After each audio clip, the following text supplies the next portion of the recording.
వైసీపీపై TDP మాజీ MLC BTech Ravi తీవ్ర స్థాయిలో విరుచుకుపడ్డారు. శుక్రవారం మీడియాతో మాట్లాడుతూ రాయలసీమ లిఫ్ట్ కు 2021లో స్టే ఇస్తే ఇన్నేళ్లు నిద్రపోయి ఇప్పుడు వైసీపీ గగ్గోలు పెడుతుందని మండిపడ్డారు. కమిషన్ల కోసమే రాయలసీమ లిఫ్ట్ పనులు చేపట్టి బిల్లులు చెల్లించుకున్నారని, వేస్ట్ ప్రాజెక్టు అని తెలిసి కూడా నిర్మాణం చేపట్టి డబ్బులు దండుకున్న చరిత్ర జగన్ది అంటూ విరుచుకుపడ్డారు.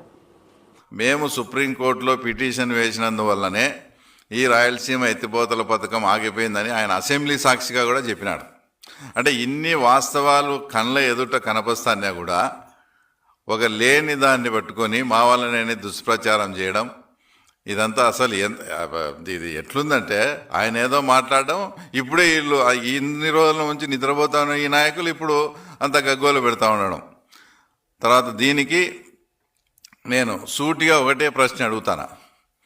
ఏదైతే మీరు మమ్మల్ని ఒత్తిడి చేసినారు, మమ్మల్ని ఇన్ఫ్లుయెన్స్ చేసినారని చెప్పుకుంటారు మీరు, దాన్ని చూసి ఇక్కడ గగ్గోలు పెట్టే వీళ్లకు ఇప్పుడు దానికన్నా కూడా ఇప్పుడు ఏదైతే మేము డిజైన్ చేసే పోలవరం, మల్లన్న సాగర్ 55,000 కోట్లతో డిపిఆర్ కూడా వచ్చి రెడీ చేసి దానికి కూడా టెండర్లు పిలవడం జరిగింది. ఇదే దాని మీద ఇప్పుడుండే ఆ ముఖ్యమంత్రి గారి ప్రభుత్వమే తర్వాత సుప్రీంకోర్టుకి వెళ్ళింది. ఇది అన్యాయము, మాకు చాలా అన్యాయం జరుగుతుందని. మేము రాష్ట్రానికి దిగువ ప్రాంతంలో ఉన్నాం, అవి ఖచ్చితంగా మిగులు జలాలను వాడుకునే రైటు హక్కు ఉంటుంది కాబట్టి అది మనము న్యాయస్థానంలో కొట్లాడతాం, ఫైట్ చేస్తాం. దానికి తప్పకుండా విత్ పర్మిషన్ తెచ్చుకొని ఆ ప్రాజెక్టు పూర్తి చేసే బాధ్యత తెలుగుదేశం పార్టీ తీసుకుంటుంది. ఇక్కడ మీరు చిన్న లాజిక్ మీరు గమనించాల్సింది ఏంటంటే, నిజంగా పక్క రాష్ట్ర ముఖ్యమంత్రి గారికి మా ముఖ్యమంత్రి మీద ఒత్తిడి తెచ్చి ఇన్ఫ్లుయెన్స్ చేసి నిర్ణయాన్ని మార్చగల కెపాసిటీ కానీ నీకు నిజంగా ఉంటే నువ్వు సుప్రీంకోర్టుకి ఎందుకు వెళ్ళావు? ఇప్పుడు అదే ఒత్తిడి, అదే ఇన్ఫ్లుయెన్స్ ఇప్పుడు చేసి పోలవరం, మల్లన్న సాగర్ ఆపచ్చు కదా నువ్వు. తర్వాత మీరు ఎందుకు న్యాయస్థానానికి పోయినావు? అదే పని ఇప్పుడు చేయొచ్చు కదా.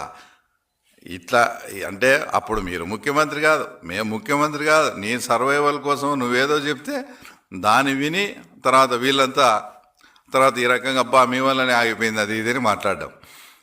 అది స్టార్ట్ చేసిన తర్వాత దానికి తగు పర్మిషన్ లేవు, మీరు గ్రీన్ ట్రిబ్యునల్ మీరు స్టార్ట్ చేయొద్దని చెప్తే కూడా వినకుండా నువ్వు అప్పటికే కమిషన్లకు కక్కుర్తిపడి కమిట్ అయినావు కాబట్టి ఆ కమిషన్లన్నీ ఎక్కడ పోతాయో అని చెప్పి నువ్వు వాళ్ళతో పనులు చేయించి లాస్ట్కి ఎంత దౌర్భాగ్యమైన విషయం అంటే ఇటు పనులు చేయించిన తర్వాత ఆ తర్వాత గ్రీన్ ట్రిబ్యునల్ ఆర్డర్ ఇచ్చి పని అంతా ఆపేసినారు. పని ఆపింది కాక 2,65,00,000 ఫైన్ వేశారు రాష్ట్ర ప్రభుత్వానికి. ఇది రాష్ట్ర ప్రభుత్వము పరువుకు సంబంధించిన సమస్య. రాష్ట్ర ప్రభుత్వ పరువును కూడా ఢిల్లీ ఆ కోర్టుల దగ్గర తాకట్టు పెట్టి అక్కడ కూడా అవమానపరిచినావు.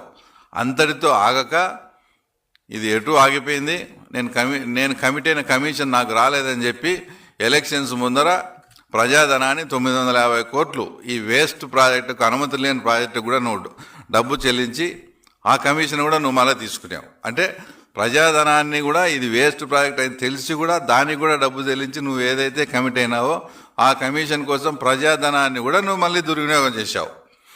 ఇదే ప్రజాధనాన్ని మీరు ప్రాతినిధ్యం వహించే పులివెందుల మీరు కానీ నేను కానీ స్టార్టింగ్లోనే అంటే మైక్రో ఇరిగేషన్ ప్రాజెక్టు తర్వాత 1,200 కోట్లతో పిలిచి ₹1 కూడా డబ్బు ఇవ్వకుండా, అది కూడా మళ్ళా మామూలు సంస్థ కదా, ప్రముఖ సంస్థని మెగా, వాళ్ళకి డబ్బు ఇవ్వకుండా చాప చుట్టేసుకొని పోయినారు.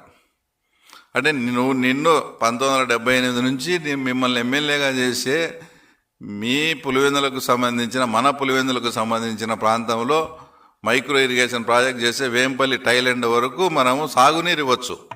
అలాంటి వాటికి డబ్బు ఖర్చు పెట్టకుండా నీ కమిషన్ వస్తుందని అదే అమౌంట్ కానీ ఇక్కడ పెట్టింటే మన ప్రాంతం ఇప్పుడు 75% సస్యశ్యామలం అయితే 100% సస్యశ్యామలం లేదు. అలాంటి దాన్ని కూడా నువ్వు కాలదని నీ కమిషన్ కోసం ఆ తర్వాత వాళ్ళకు కూడా ఇవ్వాల్సిన పరిస్థితి. అంతెందుకు అసలు ఇప్పుడు పులివెందులకు ఎవరి హయాంలో నీళ్ళు వచ్చినాయో మీకు తెలుసా? రాజశేఖర రెడ్డి గారు చనిపోయిన తర్వాత 2009 నుంచి 14లో రోషయ్య గారు, కిరణ్ కుమార్ రెడ్డి గారు నువ్వు పార్టీ పెట్టకముందు నుంచి వరకు మీరు బాగానే ఉన్నారు. ఏ రోజు కూడా పెండింగ్ ప్రాజెక్టుల గురించి కానీ వాటి గురించి కానీ నువ్వు దాని మీద మాట్లాడడం కానీ ఏమీ చేయలే. చంద్రబాబు నాయుడు గారు మళ్ళీ అధికారంలోకి వచ్చిన తర్వాత గండికోటకు సంబంధించి ముంపు వాసులకు అప్పట్లో 475 కోట్లు డబ్బులు చెల్లించి R&Rలో అక్కడంతా వాటర్ నింపి అక్కడ ఏం డిస్టర్బెన్స్ లేకుండా చేసి అవుకు టన్నెల్లో రోజుకు 1 మీటర్ పని జరుగుతూ ఉండేది. నాకు బాగా గుర్తుంది, చంద్రబాబు నాయుడు గారు అవుకు టన్నెల్ దగ్గర కూడా రాత్రి పడుకున్నాడు. అక్కడ కాలువల మీద పడుకొని ఆ పనులన్నీ పర్యవేక్షించి పూర్తి చేస్తే అప్పుడు మన పులివెందులకు నీళ్ళు వచ్చినాయి. మీకు ఆ విషయం కూడా మీకు గుర్తులేదు. కృష్ణా జలాలు ఫస్ట్ పులివెందులకు నీళ్ళు వచ్చినాయంటే కుప్పం కన్నా ముందు పులివెందులకు నీళ్ళు ఇస్తారని మాట ఇచ్చి కృష్ణా జలాలను ఫస్ట్ పులివెందులకు నీళ్ళు వచ్చేట్టుగా వచ్చేసి చంద్రబాబు నాయుడు గారు. అంతేందుకు చిన్న విషయం అంటే ఇవన్నీ ఎందుకు చెప్తున్నానంటే ఇప్పుడు ఇద్దరు ముఖ్యమంత్రులుగా పనిచేసి పులివెందుల్లో ఇప్పటికీ తాగునీరు సమస్య ఉంటే ఇప్పుడు మన ప్రభుత్వం తెలుగుదేశం పార్టీ ప్రభుత్వం వచ్చిన తర్వాత 175 కోట్లు దానికి వెచ్చించి మొత్తం